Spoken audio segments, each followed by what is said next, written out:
الدين عند الله الإسلام. Hidup memang berat, tetapi jangan sampai terlalu banyak mengeluh. Ayat Al-Quran yang mengingatkan umat Islam untuk tidak mengeluh. Hidup memang berat, tetapi jangan sampai terlalu banyak mengeluh. Mengeluh merupakan salah satu hal yang sering dilakukan oleh orang-orang pada umumnya. Misalnya, orang-orang mengeluh karena sedang menghadapi situasi yang tidak disukai atau berat dijalani baginya. Meskipun mengeluh menjadi hal yang wajar, Allah Subhanahu wa Ta'ala tidak suka kepada hambanya yang terlalu banyak mengeluh.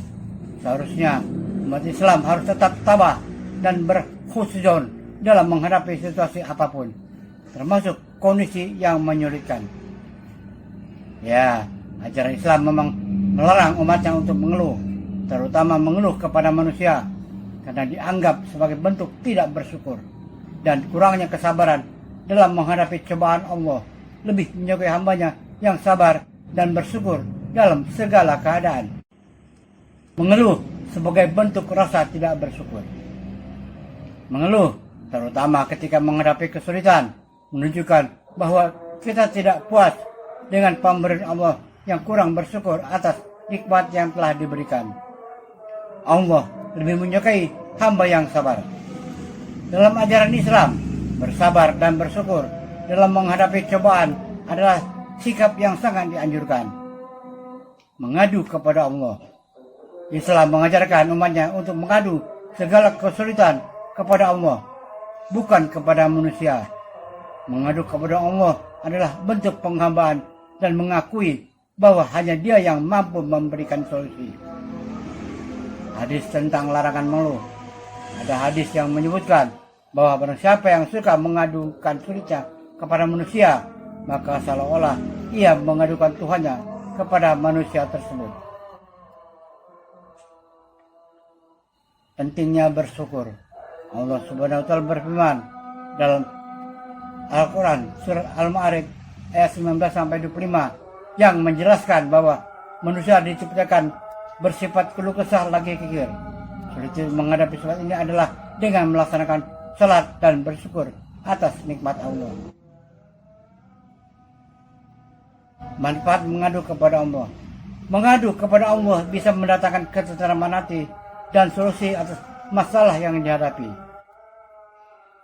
Curhat kepada manusia. Curhat kepada manusia boleh dilakukan asalkan tidak menghujat atau menggunjing Allah dan tetap dalam koridor diskusi atau meminta nasihat. Bahkan Al-Quran pun menjelaskan bahwa sikap mengeluh tidaklah dibenarkan. Tidak hanya satu atau dua ayat saja yang menjelaskan tentang mengeluh, tetapi ada beberapa ayat yang menjelaskan sikap tersebut. Ayat Al-Quran yang mengingatkan umat Islam untuk tidak mengeluh. 1. Surah 29 Al-Ankabut ayat 20. أحسب الناس أن يتركوا أن يقولوا آمنا وهم لا يفتنون. Apakah manusia itu mengira bahwa mereka dibiarkan saja mengatakan kami telah beriman sedang mereka tidak diuji lagi? Dalam ayat ini dijelaskan bahwa umat Islam yang beriman tidak akan luput dari berbagai cobaan hidup. Allah Subhanahu wa Ta'ala memberikan cobaan untuk mengetahui seberapa jauh keimanan seseorang, ketahanan terhadap ujian yang diberikan, serta kesabaran dalam menghadapi cobaan. Dengan demikian, hal tersebut orang-orang Muslim tidak seharusnya mengeluh atas kondisi hidup atau cobaan yang ada, karena Allah Subhanahu wa Ta'ala tengah menguji keimanan kita dan menjadi salah satu bentuk sayang dari Allah kepada para hambanya. 2. Surah 29 Al-Ankabut ayat 3. ولقد فتنا الذين من قبلهم فليعلمن الله الذين صدقوا وليعلمن الكاذبين.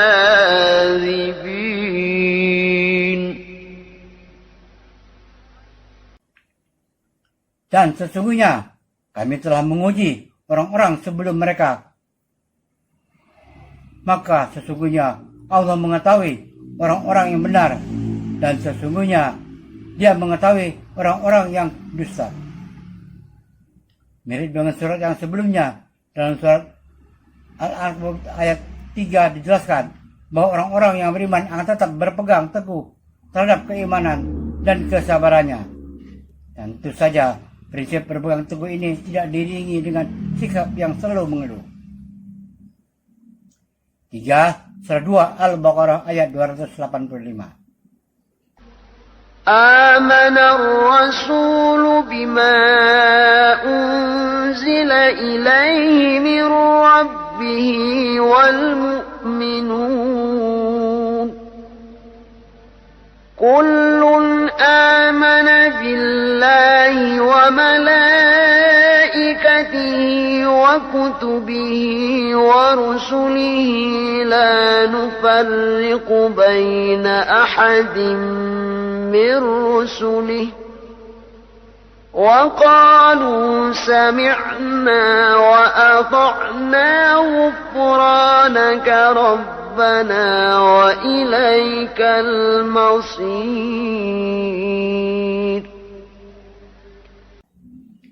Rasul Muhammad telah beriman kepada Al-Quran yang diturunkan kepadanya dari Rabb-Nya. Demikian pula orang-orang yang beriman semuanya beriman kepada Allah, malaikat-malaikatnya, kitab-kitabnya, dan rasul-rasulnya. Mereka mengatakan, kami tidak membeda-bedakan antara seseorang pun dengan yang lain dari rasul-rasulnya. Dan mereka mengatakan, kami dengar dan kami taat. Mereka berdoa, ampunilah kami ya Rabb kami, dan kepada Engkaulah tempat kembali. Dalam surat ini, orang-orang muslim tidak boleh terlalu banyak mengeluh, karena ujian hidup yang dihadapinya sudah disesuaikan dengan kesanggupan masing-masing. Apabila seorang hamba merasa hidupnya terlalu berat, janganlah mengeluh, tetapi berdoa kepada Allah supaya dimudahkan dalam menjalani segala ujian yang diberikan. 4. Surah 3 Ali Imran ayat 139. ولا تهنوا ولا تحزنوا وأنتم الأعلون إن كنتم مؤمنين. Janganlah kamu bersikap lemah, dan janganlah pula kamu bersedih hati. Padahal kamulah orang-orang yang paling tinggi derajatnya, jika kamu orang-orang yang beriman. Surat ini memberikan motivasi karena umat muslim tidak boleh merasa bahwa dirinya lemah sehingga sering kali mengeluh. Apabila menghadapi kegagalan, maka harus diterima dan tidak boleh merasa berkecil hati karena kegagalan menjadi hal yang wajar terjadi. 5. Surah 2 Al-Baqarah ayat 45. واستعينوا بالصبر والصلاة وإنها لكبيرة إلا على الخاشعين. Ingatlah ketika malaikat berkata, hai Maryam, sesungguhnya Allah menggembirakan kamu dengan kelahiran seorang putra yang diciptakan dengan kalimat yang datang darinya, bernama Al-Masih Isa putra Maryam, seorang terkemuka di dunia dan di akhirat, dan termasuk orang-orang yang dekat kepada Allah. Mirip seperti surat sebelumnya, dalam surat Al-Baqarah juga memberikan motivasi supaya tidak berkecil hati menghadapi kekalahan atau cobaan hidup yang sulit. Daripada mengeluh kondisi yang sulit, lebih baik mempertebal iman dengan selalu bersabar menunaikan ibadah salat. 6. Surah 13 Ar-Ra'd ayat 28. الذين آمنوا وتطمئن قلوبهم بذكر الله ألا بذكر الله تطمئن القلوب. Yaitu orang-orang yang beriman dan hati mereka menjadi tenteram dengan mengingat Allah. Ingatlah, hanya dengan mengingat Allah lah hati menjadi tenteram. Manusia seringkali lupa bahwa mereka harus masih memiliki Allah Subhanahu wa taala sebagai Tuhannya. Ketika menghadapi cobaan pun banyak yang selalu mengeluh atau justru terlena hingga keimanannya menurun. Dalam surah ini Allah berfirman bahwa hati manusia akan menjadi tenteram setelah mengingatnya.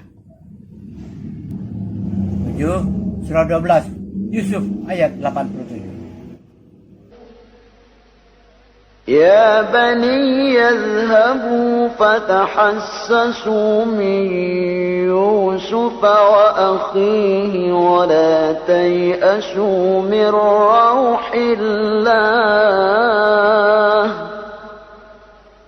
إنه لا ييأس من روح الله إلا القوم الكافرون.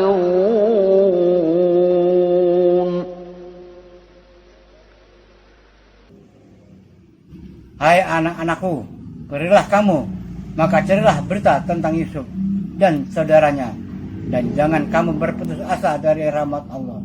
Sesungguhnya tiada berputus asa dari Allah melainkan kaum yang kafir. Surah ini menjelaskan tentang Nabi Yakub yang menyuruh anak-anaknya mencari Yusuf. Yusuf pergi ke Mesir hingga menemukannya. Dia pun berpesan untuk tetap mencari Yusuf dan jangan putus asa dari rahmat Allah. Dari sini dapat dipahami bahwa umat muslim tidak boleh berputus asa ketika mengusahakan sesuatu, termasuk selalu mengeluh. Alasannya adalah mengeluh bisa menjadi wujud putus asa dan tidak bersyukur pada Allah. Padahal sudah disebutkan dalam ayat tersebut bahwa putus asa hanyalah dilakukan oleh orang-orang kafir. 8.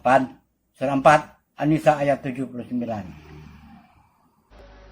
ما أصابك من حسنة فمن الله وما أصابك من سيئة فمن نفسك وأرسلناك للناس رسولا وكفى بالله شهيدا.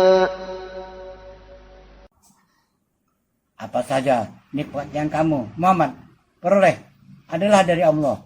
Dan apa saja bencana yang menimpamu, maka itu dari kesalahan dirimu sendiri. Kami mengutusmu menjadi rasul kepada segenap manusia, dan cukuplah Allah menjadi saksi.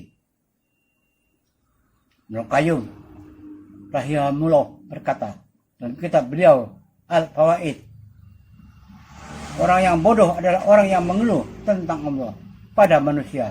Ini dikatakan bodoh karena dua kesalahan. Satu, yang dikeluhkan adalah tentang ketetapan Allah. Dan dua, siapa yang dituju saat mengeluh atau yaitu manusia yang lemah. Karena seandainya seseorang benar dalam mengenai Rabb-Nya, tentu ia tidak akan mengeluh apa yang Allah tetapkan. Kalau ia juga tahu kelemahnya manusia, ya tentu tidak akan mengeluhkan hal tadi pada manusia. Sebagian ulama salaf melihat seseorang yang mengeluhkan keadaan dirinya yang miskin, melarat, dan berkata, demi Allah, kesengsaraanmu tak akan lepas jika engkau malah mengeluhkan tentang Allah yang sejatinya maha menyayangimu. Lalu kau keluhkan pada manusia yang sejatinya tidak menyayangimu. Orang arif atau cerdas adalah mengeluhkan kekurangan dirinya sendiri kepada Allah. Ia mengadukan keadaan dirinya yang jelek kepada Allah. Ia bukan mengeluhkan kepada orang lain yang telah menyakitinya. Ia juga menilai bahwa perlakuan jelek orang lain padanya adalah lantaran kesalahan dirinya sendiri. Dan surah 3 Ali Imran ayat 165. أَوَلَمَّا أَصَابَتْكُم مُّصِيبَةٌ قَدْ أَصَبْتُم مِّثْلَيْهَا قُلْتُمْ أَنَّىٰ هَٰذَا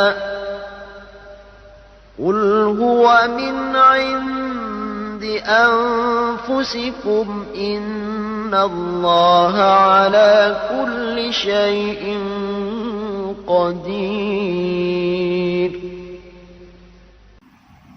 Dan mengapa ketika kamu ditimpa musibah pada perang Uhud, padahal kamu telah menimpa kekalahan 2 kali lipat pada musuh-musuhmu pada peperangan Badar?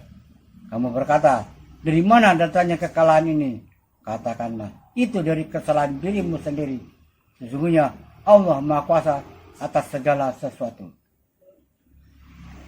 Dengan demikian, terdapat 3 tingkatan perbuatan manusia yang terkait dengan keluhan. 1. Yang paling buruk, mengedukan tentang Allah kepada makhluk. 2. Yang paling tinggi, mengedukan tentang kekurangan diri kepada Allah. 3. Yang tengah-tengah, mengedukan tentang orang lain kepada Allah. Wallahu a'lam bishawab. Semoga bermanfaat. Assalamualaikum warahmatullahi wabarakatuh.